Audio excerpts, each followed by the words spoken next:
Hello, everybody, and welcome. This is fall is here, and we're getting a lot of great shows coming out in the fall. With the return of Blue Lock, Ray Zero's coming back with a bang with his hour and 30-minute show. Then you got Blue Box, which is out today, and I don't know if I'm gonna talk about Blue Box. I don't know. With my schedule like this in the fall, it's gonna be hard to talk about it. But we got a lot of new shows. We have a plethora of new shows and a lot of returning shows along the way. So there's this interesting rom-com show I read a synopsis of it, and you know what? I was looking forward to it. So this is one of those adult cast slash rom-coms where it's kind of like the Rented Girlfriend vibe.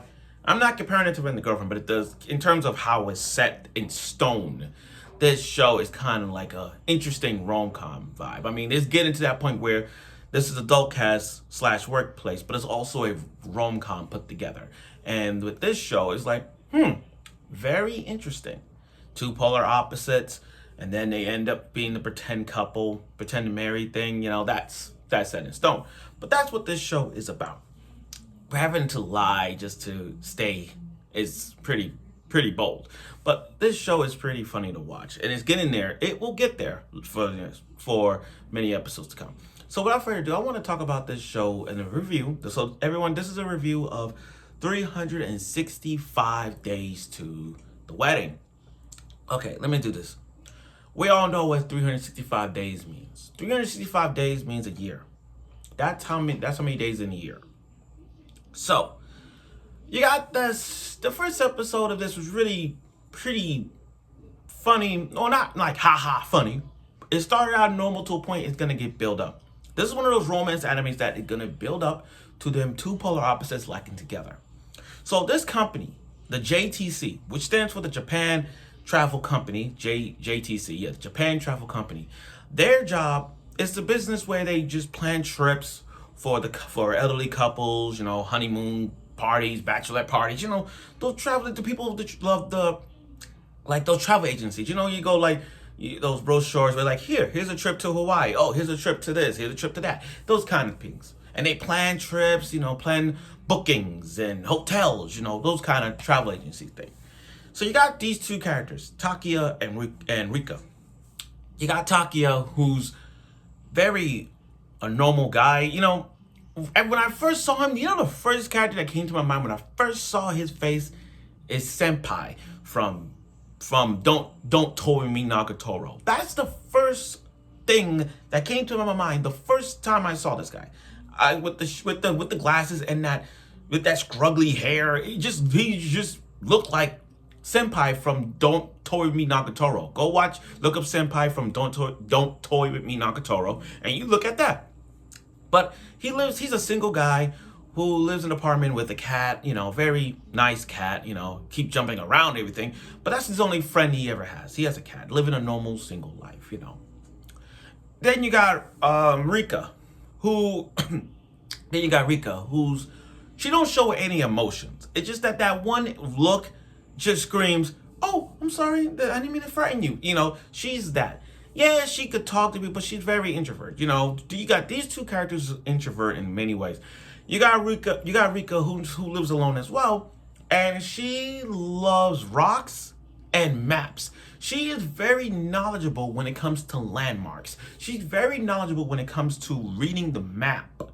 It's like if you ever get lost, you need Rika on your side. She loves maps so much. She measures the diameter, the longitude, the latitude of the distance between this place and this place. She is very knowledgeable with maps and landmarks, like the most popular destinations and all that stuff. She knows her way around it.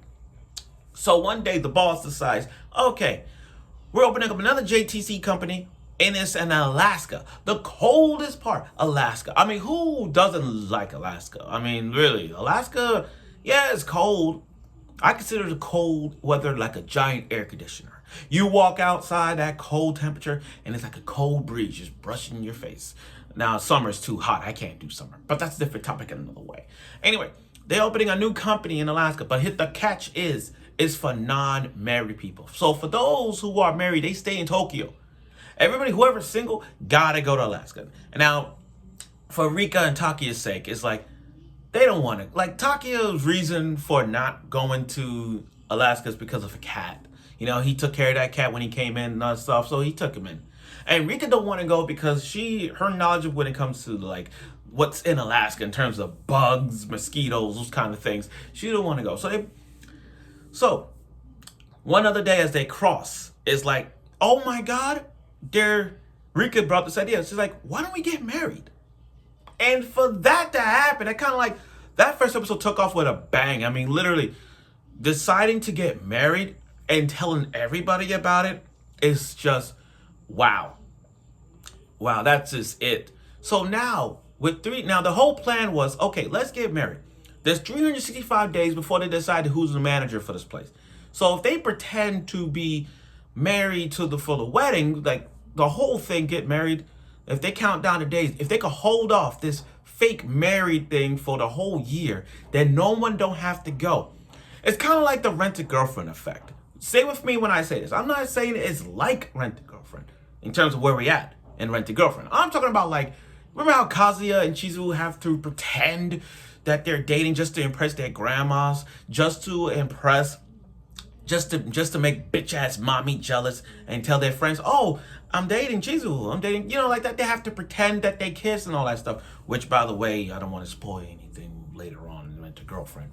When I mean kissing, that's a different subject. But that's my point.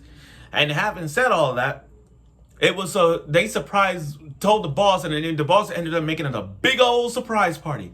Everybody was in on it. Like, whole adult cast was on it, especially the two. They have to pretend like, oh, we like each other, yeah. Now then they have to make up stories like, how y'all met? Where's your ring and all that stuff. So they have to pretend. Now you gotta give props for Rika singing. I mean, like, her singing may not be a subpar, but I do give her credit for that. Now, I do love Rika's map reading, and I do like the fact that she taken every photo bit by bit by bit in terms of locations. Because you got to remember, when people get married, people are going to ask you this. Oh, how'd you two meet? Where did you guys met? Where'd you eat at? Like, all those things. They're going to be asking those questions. So Rika and Takuya are going to have to plan every bit in these episodes to pretend not only to get married, but also telling them, oh, this is how we met. We met on a Ferris. He proposed to me at a Ferris wheel, or I proposed to her in front of a bridge, you know. All this to make this one interesting.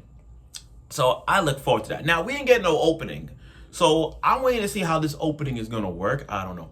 But this is a great show because this is one of those adult casts that's going to lead to a rom-com. Like, I see where this is going. This is going to lead to a rom-com because this is about two polar opposites who may be the same introvert, but they have different things. And once you have two polar opposites, and this happens in rom-coms, when you have two polar opposites, they're going to end up being together in real life. So they may not like each other, but as episode progresses, I will see, and I do see it, some development in Rika's development and Takuya's development as they grow even more. So I look forward to that. So that Ferris wheel at the end, where they get the ring, you know, it's getting there. Again, this is a show I'm gonna look forward to, because it's one of those adult rom-coms that we don't usually get. It's always high school rom-com, but with this rom-com, I'm really looking forward to it. It's not much to talk about because the first episode is off with a bang. It's off with a start for now, like a good start. Not a great start, but it's a good start. So I look forward for more to come. So thank you for watching my review of 365 Days to the Wedding. Tomorrow is going to be 2.5 Dimensional Seduction, which I'm going to watch. And if there's any other show in the fall of 2024 you want me to do reviews on, give me a word or let me know what show I should watch in the fall in terms of, like, okay, that show will talk. I look forward to it. So thank you for watching my review again of 365 Days to the Wedding. And let's see the more development of these two polar opposites together. So stay tuned for next week.